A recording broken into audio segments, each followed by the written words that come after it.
Si Papa po nila, anong height po ni Papa nila? Mas matangkad po ba sa inyo? Opo, mas matangkad. Anong height po niya? Siguro po nasa 5'6", 5'7" si Papa nila. Oops. Si Bunso ang liit.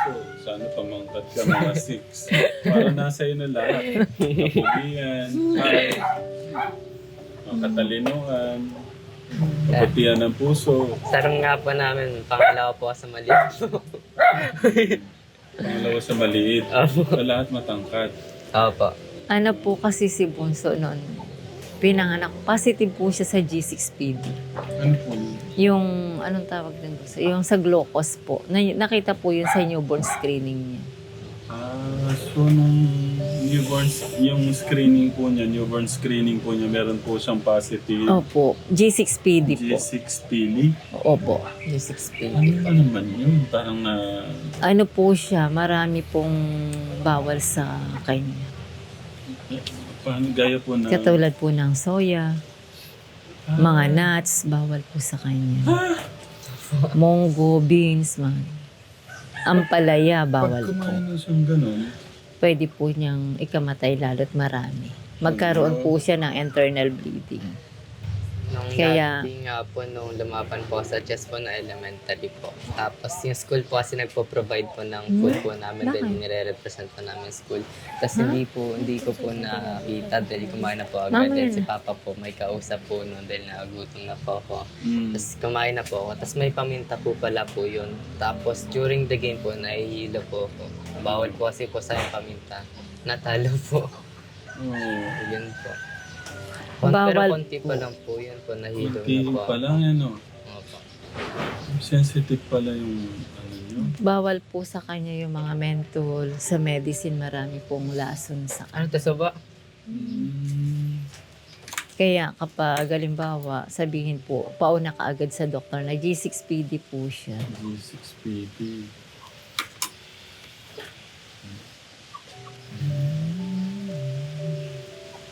Oo, nahulog. Lumipad yung mana. Sige, Sige. Nagkukuha na lang ako. Yeah. So din dami mong ano pala, yung ano lang eh, no? Yung mga nuts, ang sasarap ng mga nuts. Hindi ko po na. Tumitikim po ako konting-konti lang. Katulad nung nagluto po ako ng munggo, ang sahog ko tokwa. Sabi niya, Mama, pwede ba akong tumikim? Pero sabi ko sa kanya, nire-remind ko po siya, alam mo na yung posible kapag halimbawa, sinasabi po nila yung umaatake yung hemolytic anemia. Kasi sa dugo po niya, mas lamang yung white blood cell niya sa red blood cell. Pero since na matlaki na po siya, alam na niya kung halimbawang sumusumpong niya. Pinatikim ko po siya ng munggo. Kaya sabi niya, Mama, ang sarap-sarap pala ng munggo. So sorry, ang dami ko lang ano din. Yun yung hindi nakwento ni nanay. No po, hindi ko po nakwento sa inyo noon. Pero kapag marami po siyang nakain, posible siya magkaroon ng internal bleeding. Yun ang magiging cause ng... Yung manok, buti pwede naman.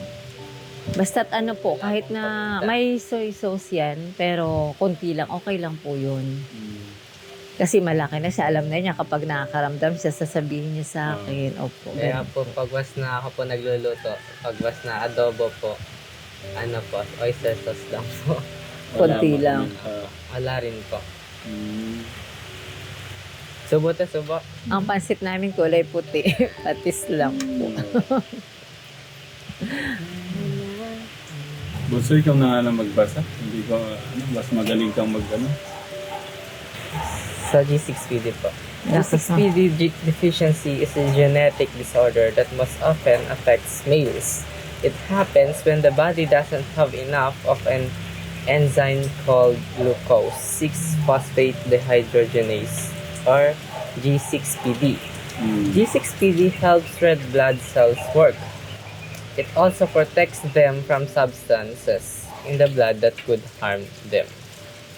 Nung nalaman mo yung bunso, kailan nung nalaman ni bunso yun? Na ano? Simula po nung nag-aral siya, sinabi ko na yung mga bawal sa kanya kasi baka makakain po siya sa school. Dumating nga po yung time na recitation daw po nila. Eh yung teacher po nila, Kendra ka ba nun? Yung kapag naka-recite, mayroon siyang, ano po, Star. choknut po. Choknut, di ba? Gawa sa mani po yun. Nakakain daw ng marami si Bunso. Nag-worry kami nun dahil sumuka siya pagdating sa bahay. Pero, siyempre, andun po yung prayer namin. Naging okay naman po ang lahat. Bali, may copy po ako dyan ng mga list ng bawal na gamot. Yung mga sign na nakikita sa kanya kapag umaatake yung hemolytic anemia. Buti na lang, hindi na tayo dyan. Naulanan sa ano tayo. Yung dati doon tayo. Tawagin mo sila, kuya. Baka maulanan sila kasi wala nang bubong yan. Dito na lang sila sa bahay sa Midong. Dati nag-ano pa ako may naglalampas.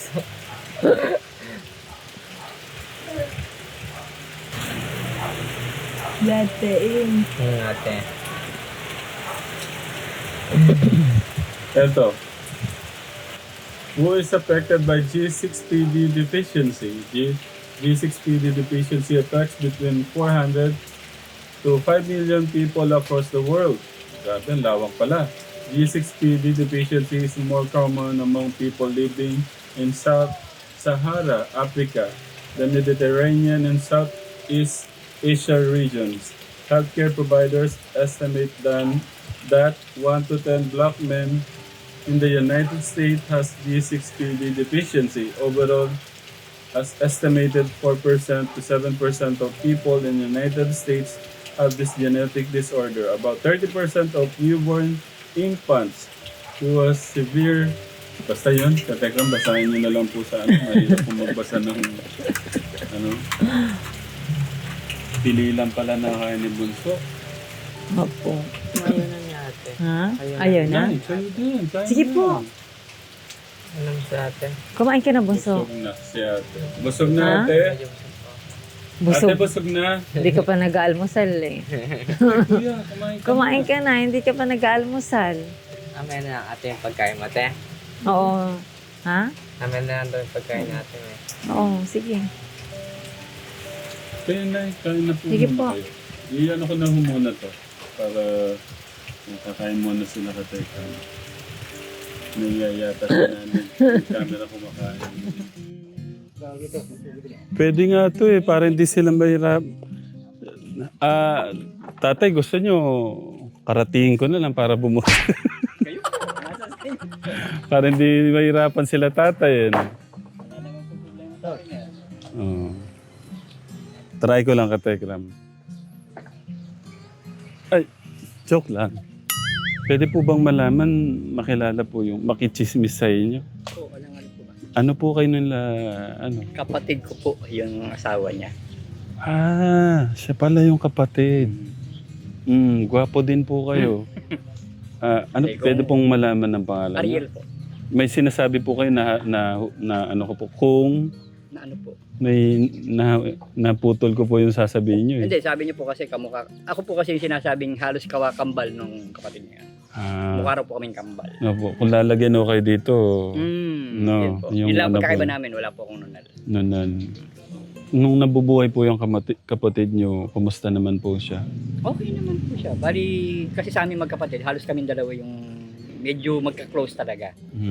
Kaya nung nawala siya, medyo siyempre masakit tanggapin. Kasi talagang siya yung kabady ko halos. Pero pag ganun, kailangan eh. Yeah. Yun. Ay, ano pong masasabi niyo doon sa pamangkin niyo? Ay, yun naman ang kainaman sa kanya. Kumbaga, lahat naman nung itinuro ng ama niya, talagang kinuha niya. Kumbaga, inabsorb niya lahat. Saludo po yung pamangkin niyo sa inyo eh. Salamat naman po kung ganun. Dahil nga doon sa pagsuporta niyo daw sa kanila. Yun. Thank you po sa pagmamahal sa Yun, pamangkin niyo. sa akin naman po kasi kahit naman po nandyan yung kapatid ko at wala man yung kapatid ko, Mm. gano'n naman din po ako sa kanila talaga. Chichi. Eh lalo na ngayon wala yung kapatid ko. Thank you po sa pagmamahal ah. Kasi madalang na lang yung ganyan, yung pamangkin, makita yung ano eh. Kahit ganyan yung buhay, hindi naman karangyahan yung buhay nila pero pinipilit nilang tulungan yung naiwan nung kapatid, no? Ba't ganun po kayo? Makakayanan po. Basta makakayanan lang naman. Kasi sabi ko nga, maghahirap din po kami. Hindi naman po, salamat nga po, kahit paano yan, hindi nakapagpatayo na rin ako ng matutuluyan. Pero ewan po kung nabanggit na sa inyo, dati hindi ako dito nakatira. Kalilipat-lipat lang din po namin dito. Oo. So ayun, medyo salamat nga po, nabuo na rin. At sabi ko nga po, pinush ko na rin po na mabuo dito. Para kahit paano, may kasama sila dito. Kasi wala sila kasama halos dito dati. Sila lang. Eh ngayon, buti nga na dito na rin ako. Yung isang kapatid namin, dito na rin sa harap na rin. Yeah. Kaya yun, medyo na. Samantalang yung pangalan naman namin kasi nasa ibang bansa. Bali tito, ano yung plano ngayon dito? Nabili na po nila yan. Sila na po yung kanyan. Nangangasiwa ngayon dyan. Ang naging kausap naman po dyan, yung tita namin. Kapatid po ng nanay namin. Ang ganda ng katekram, kala ko to susunugin lang itong nabebenta pa pala to katekram. Sila po yung... Okay lang ano po siya. Sila po. Okay lang tito. Gusto ko lang sanang malaman. Saan nyo ito gagawin? Gagawin rin, gagawin sa higdi sa old na bahay. Bahay. Ang galing no? Hindi kasi may project kami. Oo, Yan, yung bumili yan. nito, pare ko, may project siya. Siya nga yung gagamitin na Puro kahoy, Pang- walang bato. Puro Sahig. kahoy. Sahig. Sahig, dingding. Isame. Yan, ginagawa ko. Oo. Kaya Okay. Thank you po Thank you. Ganyan. Ang bigat kasi no? hindi kasi pare-parehas may makapal, Solid na kahoy. may triple. Oo. Yan po yung mga sinaunang narapan natin. Hindi pare-parehas. Kasi wala na po niyan yata ngayon no? Meron Meron pa man- rin po, pero hindi na po ganyang kasing tigas ng kahoy. Oo. Tito, ito pala 19 ano to? Ay, hindi ko na po Ano alam yan? Pero Mga 1920s. 1920s. O humigit pa ganun sa 20s. Kaya ang 20s na. pagkakatanda ko po, ang sa kinukwento ng lola, naging opisina raw po ito ng Hapon noong panahon ng World War. Mga hapon. Pero man ang hapon rito, mas maano pa rin. Mga 20s to. Yung hapon, mga liberation lang yun. Ibig sabihin may 100 years na pala to. Meron na po. Mga 100 years na yan. Baka Oo. po mas mahigit pa. O mahigit pa. Kasi nga po, naging gano'n na nga po katagal. Mm. Naging opisina pa po ng Hapon. Bago pa po naging opisina ng Hapon to tsak na bahay na po ito. Marami na po nakatira din. Kaya pala ito kumbaga sa mga yung kahoy na to talagang pwede mo talaga siyang mabili. Kasi 100 years na no? Yung, boss, kaya na ano yan, yung ibang mahihilig, minsan, kagaya nito, yung nakabili nito, pang siyang gagawin na sahig do sa pinapagawa ating. Rest house parang gano'n. Kasi sa ibang may pera, ano ba naman yung ganung halagang binili niya sa tay? Sa may pera yun walang ano. Laro lang ho yan. Pero sa amin, ginto na, tay? Ang laki. Kagaya natin Yung isang kahoy po na yan, katumbas na po ng boss, halos isang sa linggo kagaya pagkain na- natin. Sa Oh. kagaya natin yan, mahalaga yan. Pero katekram, ginanong ko yung isa, talagang hirap na hirap po akong angatin, no? Merong makapal, may uno, may triple. Oo. Ibig, Ito po additional information lang po kung mapapansin nyo. Tay Jess, tatawag ko lang Ganyan po yung klase ng mga kahoy dati. Hindi po siya pinapakuan. Pinapakat po sa kahoy na ganyan. oo nga, no. Hindi po siya nakapako. Pakat po sa kahoy yan. Tsaka pansin ko may ganito, hindi nila kayang ngat-ngatin talaga yung Hindi po mapapasok ng basta-basta ng anay. Oo.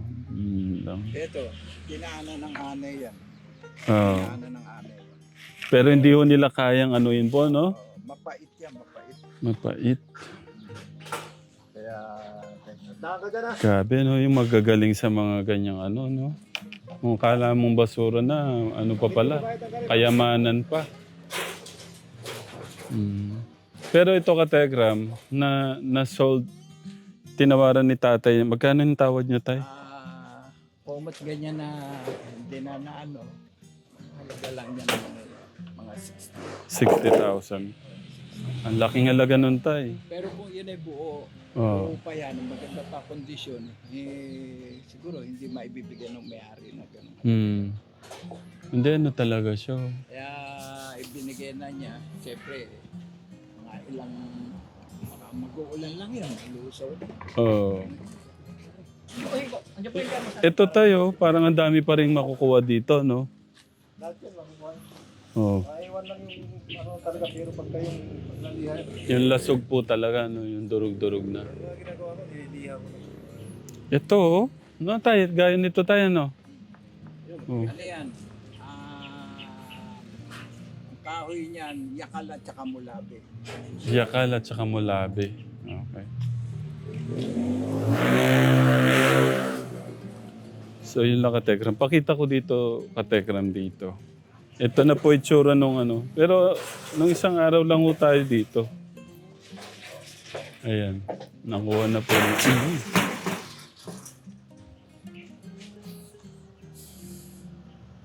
Oh. 100 years yung ganyang kahoy. 100 years old na. Oh. At yun, katekram, yan na po yung ano, yan na yung bahay na nakita natin nung isang araw. Naayos na po. Tara.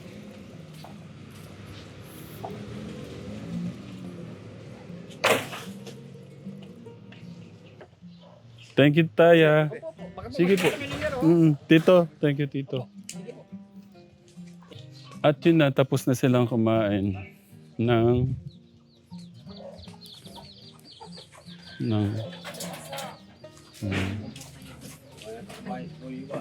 Siyempre, nakatalikod kayo eh. Nakikita mo ebidensya. Paano? Papaalam muna kami ha. Kasi mamaya pa mag-mission muna kami. Oh, wag kang iiyak. Babalik naman kami. Paano? Ano muna? Kailangan muna namin magpaalam. Punta kami doon sa kabila naman. Doon sa bundok. Ano doon? May mga bata doon. May mga bata na kailangan ng pagkain. Dadala namin ng pagkain. Hindi po. May mga ano naman, Nay. So, paano? Na-enjoy mo yung bonding natin? Ha? Oo, syempre. Babalik pa ako dito. At gagawin ko, pagbalik ko, maaga ako dito, isang araw kitang aalagaan, okay? Ako naman mag-aalaga sa'yo. Kami ni Kuya, sinanay naman, magmamall siya. Oh. Gusto mo ba yan? Okay, gusto daw niya. Kailan yung uling nyo, punta sa mall, Nay? Hindi ko na po matanda. Sobrang tagal na. Hindi po ako nag-mall. Ay, pwede naman pala, kasama ka. Mag-mall tayo, gusto mo ba? Punta tayo ng mall? Kung pwede sa'yo. Okay, sige. Kasama na lang siya. Kung pwede ho siyang ilabas. Pwede naman po. Mga kailan ho nyo gustong ano. Kailan mo gusto? Wag lang bukas. Baka gusto mo bukas agad. Okay. Sige, schedule natin. Ha? O sige, kailan ho siya na huling napunta sa mall na 2018 po yata dahil si Bonso lumaban dyan sa may... Mm. Oo, alam ko na sa SM, anong tawag dito? Dyan sa Bulacan dito. Sante. Pulilan? Pulilan meron ba? Meron po. Pulilan. 2018. Nay. Edi, sundan na natin. Ang tagal na nun eh. Saan mo gustong kumain? Ano yung mga alam niyang restaurant? Ano yung gusto? Jollibee. Sige, Jollibee ang gusto mo. O sige, kung Jollibee ang gusto mo, pupunta tayo Jollibee. Paano? Alis na muna kami ha. Yung isa naming sorpresa, sasamahan mo na ako doon. Okay? Ikaw naman na mag-surprise sa pagbalik namin. Pero hindi na siya surprise kasi nga, alam niya ng surprise. Pero hindi niya alam kung anong surprise naman. Okay? Okay, Nay, paano po? Ano lang, puntahan namin yung ano. God bless, God bless. Ikaw, mag-bless ka din. Oh, God bless.